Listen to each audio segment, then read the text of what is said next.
All right, fellas, I want to welcome you to fire hydrant training. My name is Daniel Robbins. I work for Charlotte Water Field Ops. This presentation was originally put together by Mike Stradler. He works for the city of Greensboro. Again, I modified it for the city of Charlotte to go along with the equipment that we use. Back in October, the first week of October, I went to Distribution C school. So everything that's presented here today will be in accordance with AWWA and what you need to know if you want to go for your C distribution as far as hydrant repair and operations.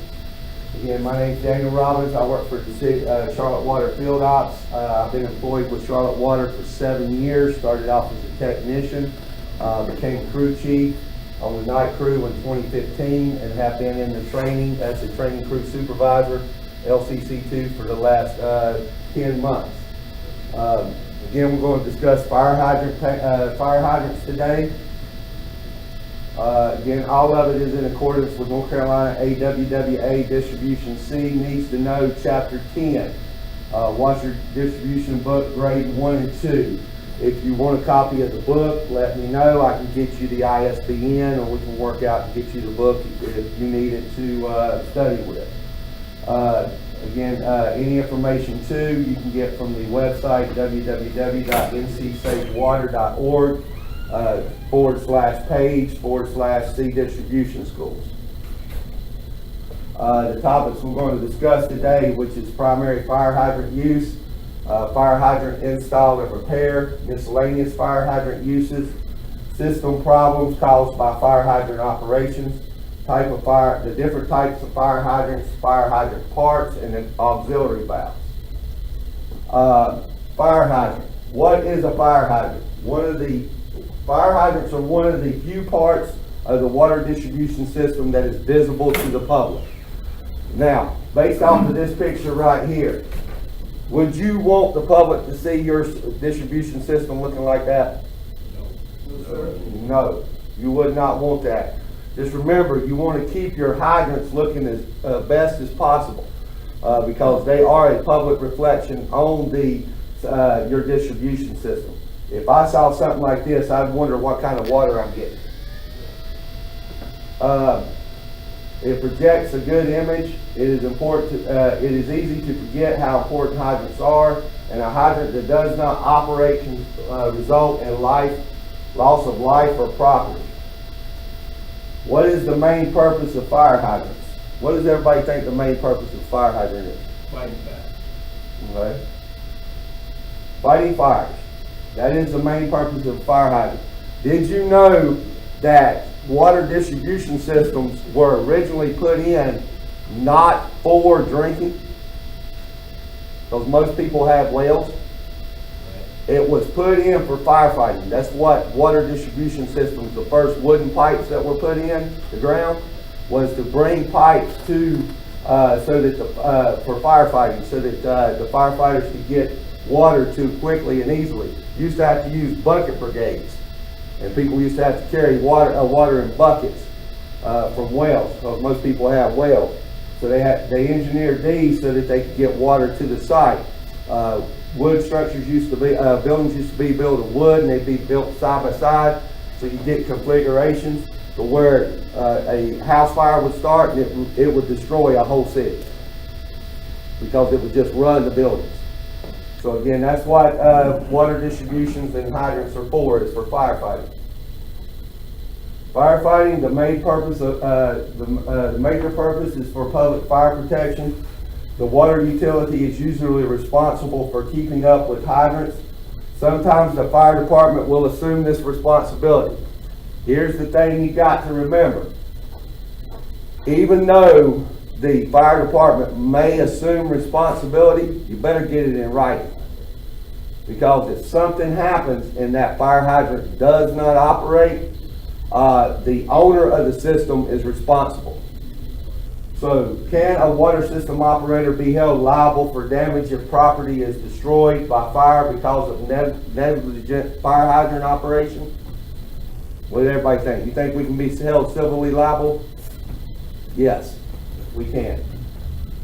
So it is very important to understand that the operation of a fire hydrant is very, very, very, very, very, very important.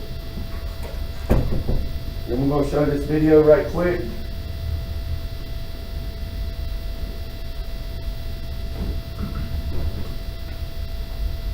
This is from the AWWA.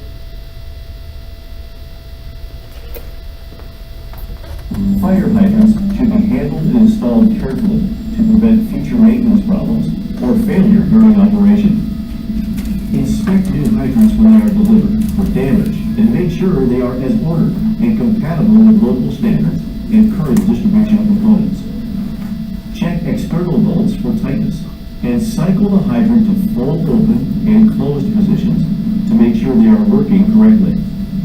If hydrants need to be temporarily stored outside, place them with the inlets facing down to prevent moisture and materials from entering. The depth of the hydrant burial should be carefully checked to ensure the hydrant will stay in the correct distance above ground. The brake flange should be located about 2 inches above ground surface. Hydrant spacing typically ranges between 300 and 600 feet. They should be located far enough back from a roadway to minimize the danger of being struck by a vehicle, a minimum of 2 feet from the face of a curb.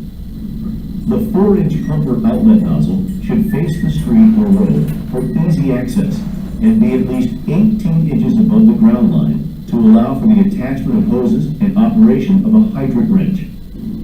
Fire hydrants must be set on a firm footing. The hydrant must also be securely blocked or restrained from movement, since the force against it will be tremendous if the valve is closed quickly. If possible, the excavation should not disturb the earth directly behind the footpiece. Newly poured concrete or concrete blocks can be placed in the void to help block the hydrant. If the ground behind the hydrant is too soft or blocky, rods can be installed to secure it. Mechanical joints are also becoming more common in hydrant installations. Make sure there is ample drainage for dry barrel hydrants by providing a drainage pit if necessary. Place at least a third of a yard of clean stone around the hydrant base. The stone should cover the drain outlets to a depth of at least a foot on all sides. Take care to not block the drain holes during installation and protect the drainage pit from infiltration of soil by covering it with a waterproof material or possibly a filter fabric that keeps the drainage pit rock and soil in place but allows water to drain away from the hydrant. Many water systems now color code their hydrants to indicate the flow capacity. Here is the color code as suggested by AWWA and the National Fire Protection Association. Record keeping is an essential part of a successful maintenance program. Make, model, depth of burial, specific location, auxiliary valve info, and flow performance at the time of installation should all be noted. An entry should then be recorded each time the hydrant is tested, inspected, and repaired. For more detailed information on working with fire hydrants, refer to AWWA Manual M17. Installation, field testing, and maintenance of fire hydrants.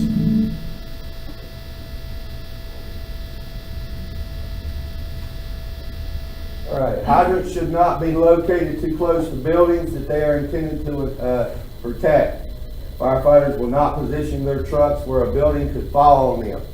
You want them far enough away from the building. They will also not, firefighters will not put their trucks at beside the building, not just for fall collapse or wall collapse, but also to keep the heat from damaging their trucks. So again, you want to make sure they're far enough away from buildings.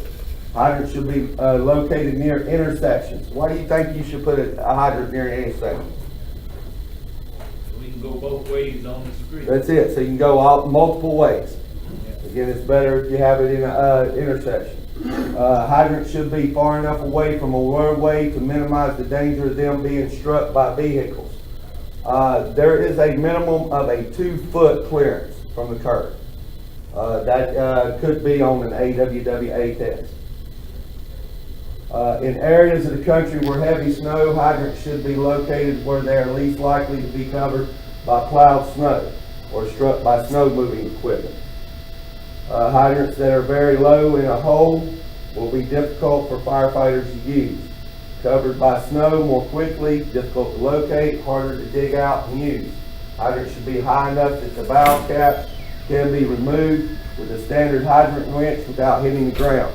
The cap should be at least 18 inches off the ground. That way when it goes down, also the standard fire hydrant wrench, does anybody know what the length of a standard fire hydrant wrench is? 15 inches. And that's so that you can spin it around and around. That could be on an AWWA test, length of a standard fire hydrant wrench. What do you think of that? That's a real hydrant. Who would knew?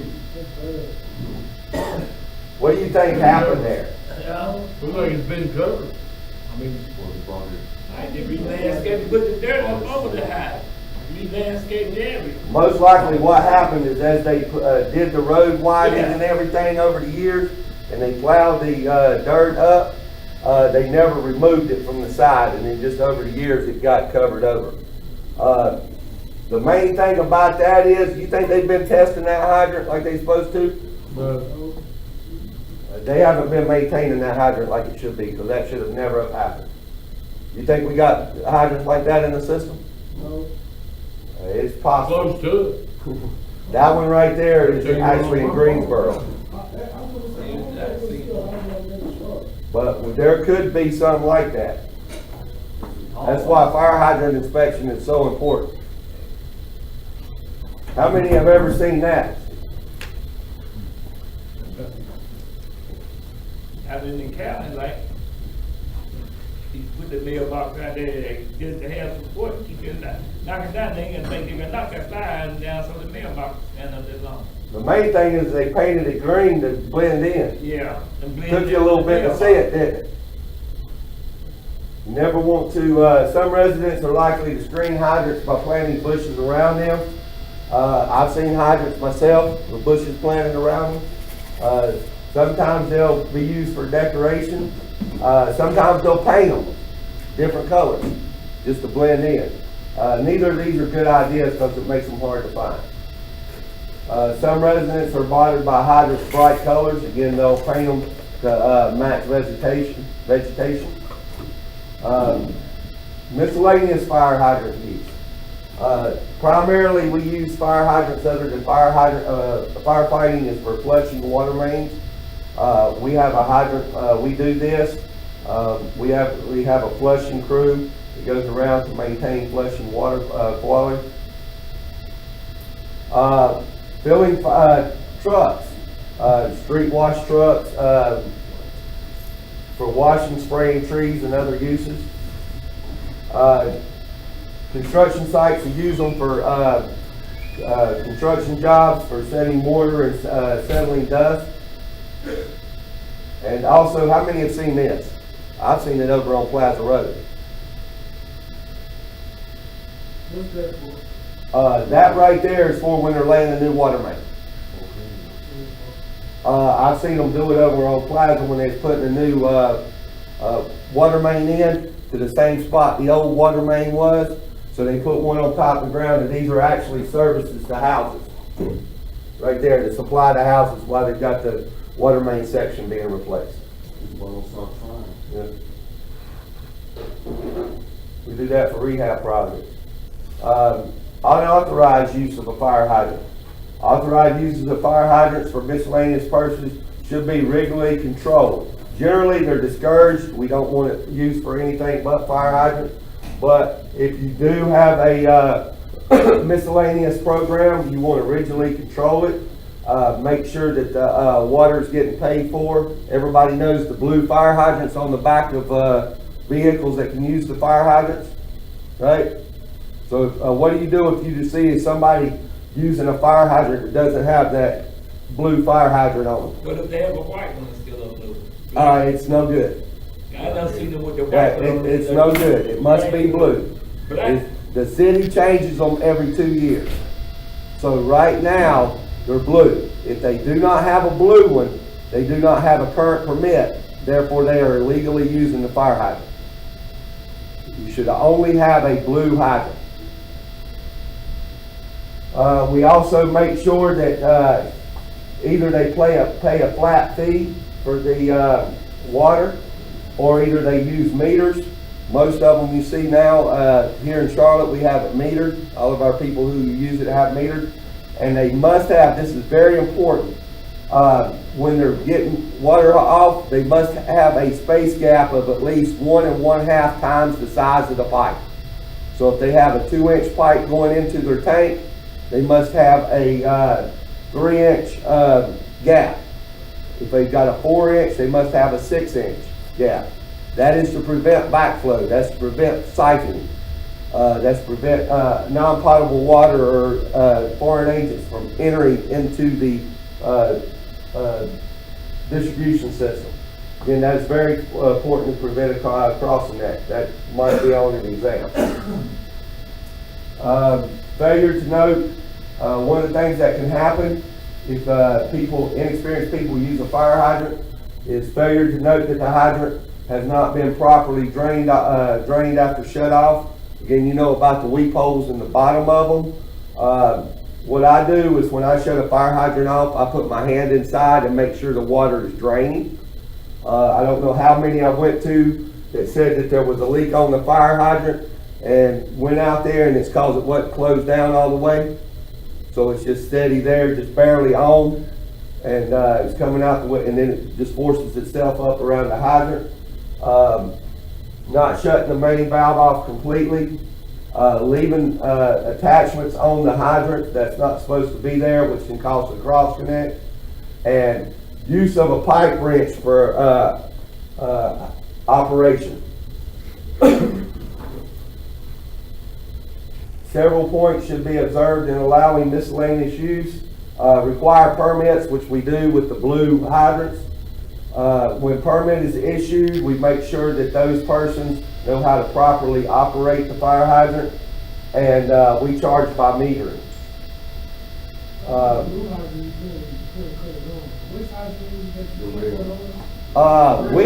All of our hydrants are yellow. Okay? If you see a yellow one with the city of Charlotte, all of our hydrants are yellow. If you see one with red caps on it, yellow but a red, these 3 caps right here is red, that means it's a low flow hydrant. Okay? It's not putting out the flow that is required for that area. Otherwise, any other colors, we do not use them. Those are private hydrants. We are not supposed to touch them. Okay? That would include fire protection systems behind the fire detector check, past the fire detector check, and fire line meter that is on the private. Those are private side. We're not supposed to touch it at all. Again, when utilities issue permits, they should be specific. Should contain information about the hydrants that's not supposed to be used. Hydrants that shouldn't be used are buried hose hydrants. Hydrants at dead end mains, because they can stir up sediment. Hydrants on busy streets because it can disrupt traffic. Or location of hydrants that's located on high water tables, which can pollute wells, and they won't properly drain. Anyone who is allowed to use a hydrant should be instructed properly. They should be instructed how to close the hydrant, and the importance of restricting hydrant use should be explained to the police and fire department and other municipal staff. That way you can report suspected illegal use. Again, if they do not have a blue hydrant, they are illegally using our hydrants. Problems that can be caused, problems can arise when the distribution system is not designed to handle the demands of the hydrant. For example, if the main is not large enough to provide adequate foreflow, a pumper can create a negative pressure. Negative pressure is basically where you pull a vacuum on the system. For this reason, all fire hydrants must be on at least a 6-inch main. Anything lower than that should not have a hydrant on it because you can cause a siphon. When you cause a siphon, what can happen is not only can you bust the main, but you can also backflow. You can pull irrigation water into your line through an irrigation system. You can also take and drain people's water heaters and pull all of that water back through the meter backwards if you pull a siphon on a main. Standard practice again is to install hydrants only on 6-inch mains or larger. That way you ensure that a residual flow during fire flow remains greater than 20 psi.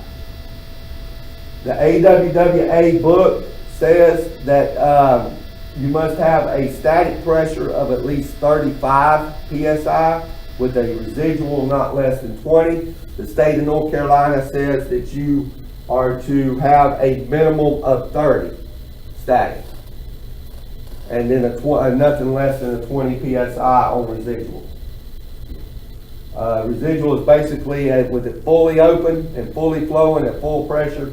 You should have at least 20 psi or greater. That's your residual. Hydrants whenever hydrants are operated, the increase in flow can cause water to move faster through the mains. This can stir up sediment. Also, very important to when you're flushing mains, and it takes at least 2.5 to 3.5 to start scouring the pipe feet per second. It's 2.5, 3.5 feet per second to properly clean your pipe. If you've got buildup inside there and like cast iron mains, it takes about 5.5. Hydrants should always be closed slowly. How many have had to go out and fix a main on the fire department has closed the hydrant too quick? Usually it's going to bust the service because that's the weakest point, but it can bust the main. I actually had an incident to where we had a main bust downtown because the hydrant was not open when they brought the main back up, and there was air in the line, and it put air up in the line, and water doesn't compress, so it moves the air, builds the pressure, and it blew a lateral split in the main. So you always want to have a hydrant open when you're opening the main. You open it slowly, that way you push all of the air out, and you want to do it unidirectional, one way at a time. Oh, it scared the mess out of us. Boy, I went out there, we had a crew chief actually, that he made a water main repair, circle break, and when he was bringing the main up, he didn't have the hydrant open downtown, over in Dilworth, off Queens Road, and when he brought it up, he didn't do it on purpose, but it blew a 10-foot lateral split and blew the short side surface. So just be really careful whenever you do that. You had a question, Bryce? What is a water hammer? Again, basically it's where you go from no flow to real fast flow, and then you go back real quickly to no flow. The water is not compressible. How many of you have closed a sink off in your house and your pipe rattle in your house? And you could hear them rattle in your walls. That's a water hammer. It basically vibrates back to discharge the forces. And we're going to take a look at this video right quick.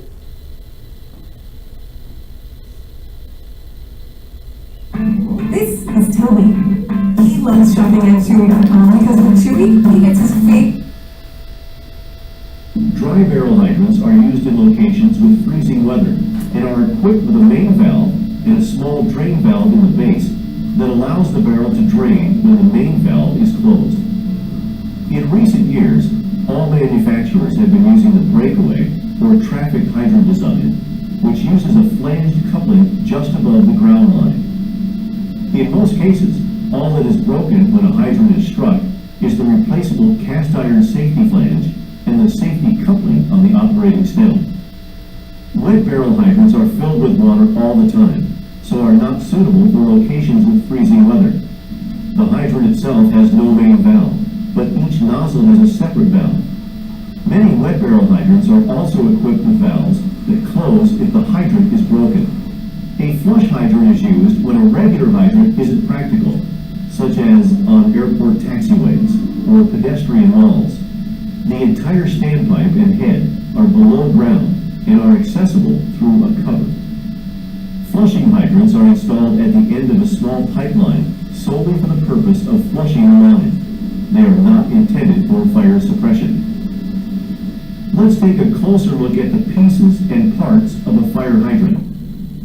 There are many variations of styles, and different manufacturers use different terms, but basic components of a dry barrel hydrant include, from top to bottom, the operating nut, a weather shield, the bonnet, the stem, O-ring seals, and hydrant lubrication. Older hydrants may have a stuffing box, which includes a packing gland and hydrant packing. The middle section, or upper barrel, includes outlet nozzles and nozzle caps. It's attached to the lower barrel with breakable bolts and/or a breakable flange, and the stem is connected with a breakaway coupling in traffic model hydrants. The lower barrel and base features the lower stem and upper valve plate, drain outlets, main valve, and lower valve plate. It's important that all fire hydrants have an auxiliary valve installed between the hydrant and the main water line, so they can be individually turned off for repair.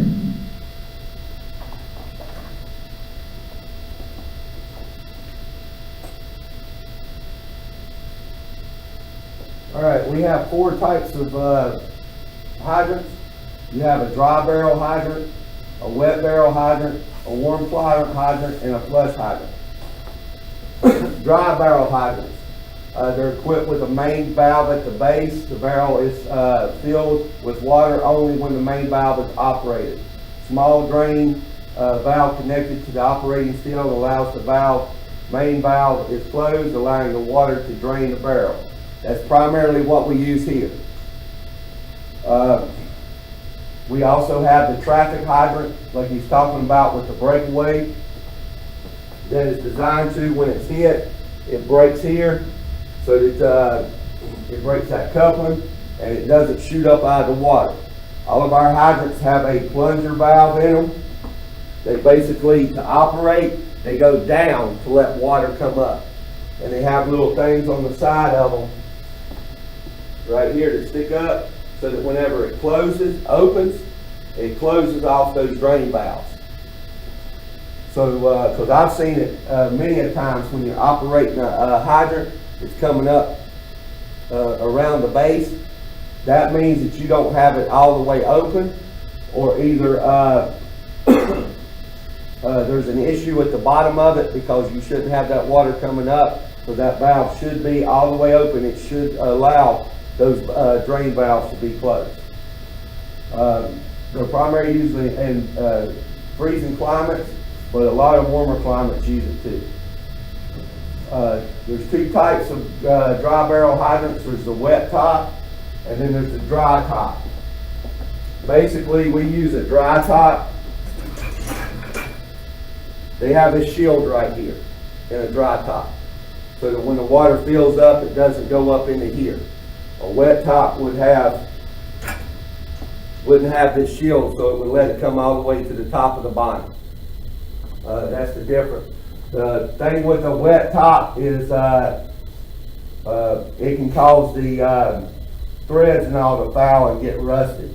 That's why we use a dry top. Dry barrel hydrants are also classified according to type.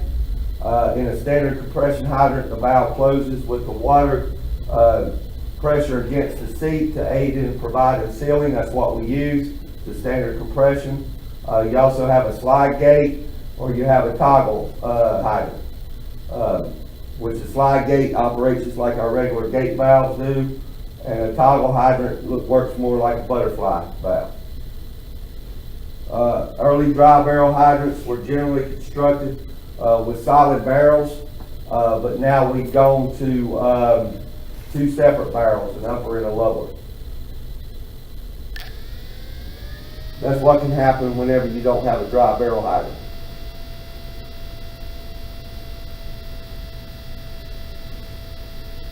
Again, the traffic model is what we use. It can break away here at the coupling, and at the flange, and then our hydrant crew can go out there and put it back together without a large crew having to do it. Your wet barrel hydrants, they stay wet all the time up in there. Your valves, every one of your caps has its own valve. When you look up to them, every one of your ports, they can't be used in freezing temperatures, and if they're hit, the water will spray up in the air. Who wants to be involved in that? Well, that scared me to death, wouldn't you? Okay, warm climate hydrants, 2-part barrel. The main valve is located at the ground line. So it has 2 barrels like this, but the main valve is right here instead of down here at the bottom.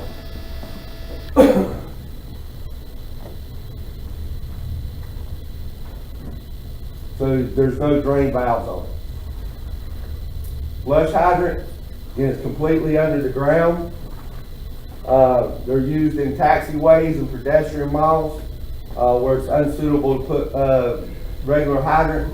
I guess the most obvious place you might see one of these would be at the airport, or either over there at Prime Outlets, Charlotte Prime Outlets Mall, the Walk Mall, where they can get to them, but they're not going to be a trip hazard to the pedestrians. Again, with your parts, you have an upper section.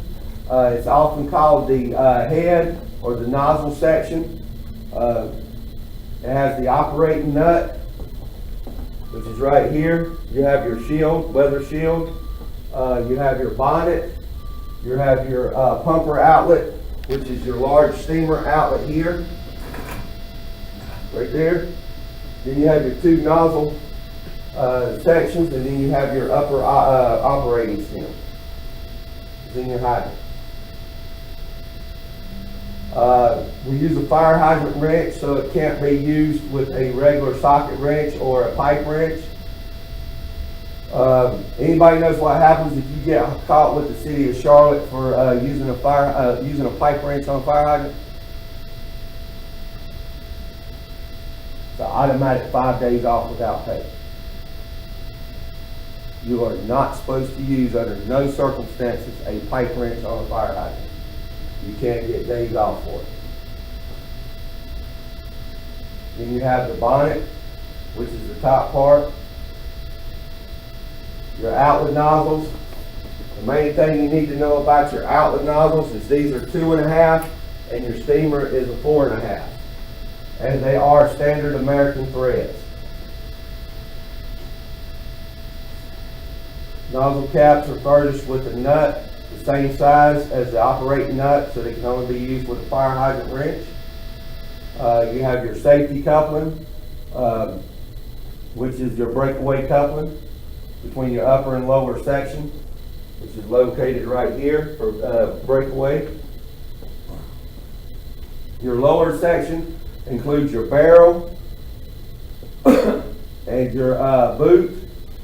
It should be buried with the ground so that the connection between the upper barrel and the lower barrel is no more than 2 inches above the ground line. That serves 2 purposes. Number one, when it's hit, the hydrant falls over and the vehicle doesn't come in contact with the lower section, causing the boot to dislodge, and then water can shoot up if that happens. See how that one's too high? Somebody also wanted to decorate it, make it look like their favorite football team.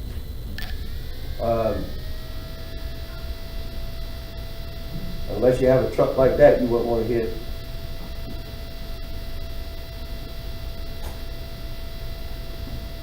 How'd you like to have to work on that hydrant? Again, the issue with that hydrant is that you'd have to cut the concrete in order to work on it. That right there is just right. You got your ground level, and you got about 2 inches of space there. That way you can get to the top of the nut and the bottom of the nut for maintenance. The main valve assembly includes the operating stem, resilient valve gasket, and other parts at the base. or otherwise the boot or the shoe. The inlet elbow, the foot piece is usually cast iron. Many hydrant mechanisms include a travel stop. And this one right here, I don't know if you can see it real well, it actually has the travel stop hooked to the bottom. Travel stop is right here, hooked to the bottom of the valve so that you can't go but just so far down, and you know that it's fully open. A hydrant is designed to operate in two fashions: fully open or fully closed. Not torqued down, halfway, whatever. They're designed to run in two fashions: fully open or fully closed, just like an inline valve. Every hydrant should be equipped with an auxiliary valve. An auxiliary valve should be installed on every hydrant. This enables the hydrant to be individually turned off for maintenance or repair. Now, in the city of Charlotte, if a hydrant crew is just replacing one that's hit, they can use the auxiliary valve to isolate. If you are going to be replacing the hydrant, digging all the way down to the base, it is our policy that you not only turn the the auxiliary valve, but you also isolate the water main. That way nobody gets hurt from residual pressure left in the main. The type of valve most often used for an auxiliary valve is a gate valve. I know it says here flange connection, but most of our stuff now is not flange, it's mechanical joint, where we use either grip rings or mega lugs to connect them together. Advantages: the valve with a flange. The advantage of a flange is you've got a solid connection, so it cannot blow apart. If you have a mechanical joint, you want to put reinforced rods in there so that it won't blow apart whenever you're operating it. This one right here, excuse me, actually has the side couplings for the reinforced rod. If it doesn't have that, they also make a dog ear for a bolt that you can put in there and actually put your rodding in to rod the hydrant to the auxiliary valve. That right there is a proper installation of a hydrant with an auxiliary valve. See, that's all mechanical joints there. All right, in conclusion, it is standard practice to install fire hydrants on mains with diameters of what or larger? 6 inches. Most water systems use hydrants with 2 blank diameter nozzles and 1 blank diameter nozzle.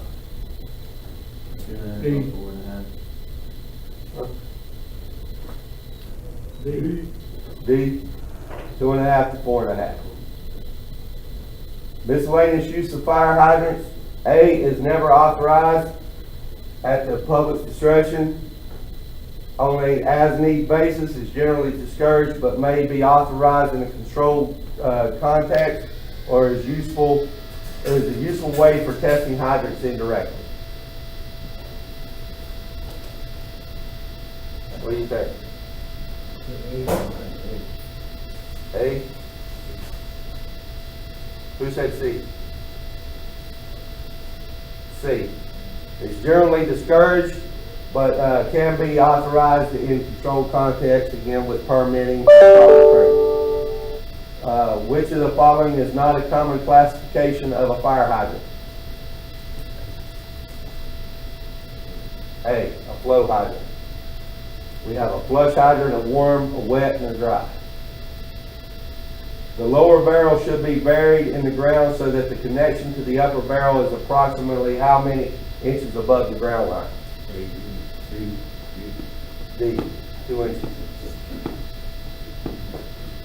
And what type of fire hydrant is used in freezing climates?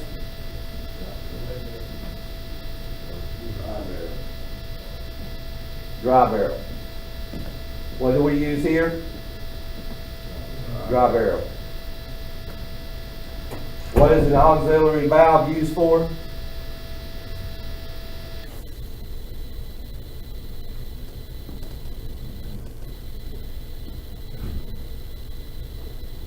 Turning off the hydrant for maintenance and repair. Why is the fire hydrant operating nut 5-sided?